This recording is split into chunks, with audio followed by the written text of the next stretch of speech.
Hello everyone, welcome to my channel. I'm Shohini. I hope you all fit and fine and doing very well. তো আজকে আমি আর মা দুপুরবেলা খাওয়া দাওয়ার পর চলে গেছিলাম একটু বাজারে। তো বাজারে গিয়ে আমরা ফার্স্টে চলে গেছিলাম গোপুর জন্য জামা কিনতে, বিকজ এখন তো দোল আসছে, সো গোপুর তো নিউ জামা লাগবেই। অ্যাকচুয়ালি এই দোকানটা দিয়ে আমরা গোপুর জামা কাপড় নিয়ে থাকি। তো এই দোকানটা অ্যাকচুয়ালি ভেঙে চুরে বড় সড়ো করছে আরও নতুনভাবে। তো আমি তো চিনতে পারছিলাম না ফার্স্টে গিয়ে, বাট মা বলছিল না এই দোকানটাই।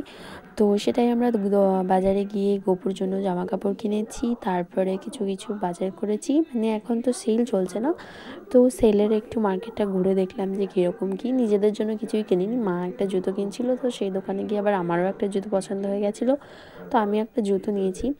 এটাই যা, আর টুকিটাকি কিছু বাজার করে আমরা বাড়ি ফিরছিলাম, মানে এখন আমরা বাড়ি চলে আসছিলাম। তো এটাই ছিল আজকের ভিডিওটা ভালো লেগে থাকতে লাইক করো, কমেন্ট করো, বন্ধুদের সাথে শেয়ার করো, আর হ্যাঁ, চ্যানেলটাকে সাবস্ক্রাইব করো। Bye bye, thank you.